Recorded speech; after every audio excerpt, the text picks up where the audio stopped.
BTRC সূত্রে জানানো হচ্ছে যে আগামী 16 ডিসেম্বর পরে আমাদের যাদের হাতে অবৈধ মোবাইল ফোন আছে তাদের হচ্ছে মোবাইল ফোনগুলো বন্ধ হয়ে যাবে। অর্থাৎ যদি ফোনটা অবৈধ হয়, নিবন্ধিত না হয়, তাহলে হচ্ছে কোনো ধরনের সিম এই ফোনে কাজ করবে না 16 ডিসেম্বর পরে। এখন কথা হচ্ছে যে আপনার হাতের মোবাইল ফোনটা অবৈধ নাকি বৈধ, এটা আপনি কিভাবে বুঝবেন? তো যারা হচ্ছে বাংলাদেশের বৈধ শোরুম থেকে, নিবন্ধিত শোরুম থেকে যারা মোবাইল কিনেছেন, তাদের মোবাইলগুলো অটোমেটিক্যালি রেজিস্ট্রেশন হয়ে যাওয়ার কথা। কিন্তু আমরা অনেকে আছি যারা হচ্ছে ব্ল্যাক মার্কেট থেকে মোবাইল কিনি, সেকেন্ড হ্যান্ড মোবাইল কিনি, অনেকে আবার হচ্ছে বাইরে থেকে মানে মোবাইল নিয়ে আসায় বা আনিয়ে নিই। তো এ ধরনের মোবাইলগুলো কি হবে, কিভাবে বুঝবেন যে এটা বৈধ কিনা?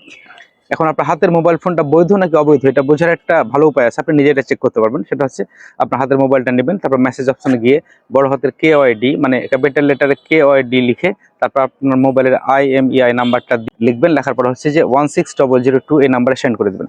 তাহলে আপনাকে ফিরতি মেসেজ জানিয়ে দেওয়া হবে আপনার মোবাইলটা বৈধ নাকি অবৈধ। এখন প্রশ্ন হচ্ছে যে ওই IMEI নাম্বারটা আপনি কোথায় পাবেন? এটা হচ্ছে আপনার মোবাইলে যে প্যাকেটটা আছে, বক্সটা রয়েছে, সেই বক্সে লেখা থাকে, সেটা পাবেন। কারণ আমাদের অনেকে হয়তো মোবাইলের বক্সটা খুঁজে পায় না বা হাতের কাছে থাকে না। সেক্ষেত্রে আপনি কি করবেন? সেক্ষেত্রে খুব সহজ একটা উপায় আছে আপনার IMEI নাম্বারটা বের করার জন্য।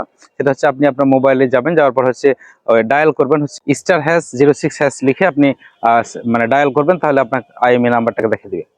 তো এই আর কি, যে আপনার মোবাইলটা বৈধ নাকি অবৈধ এটা আপনি এখনই চেক করতে পারবেন। আর হচ্ছে ভিডিওটা পরবর্তীতে দেখার জন্য বা অন্যকে দেখার সুযোগ করার জন্য শেয়ার দিয়ে রাখতে পারেন। That's it.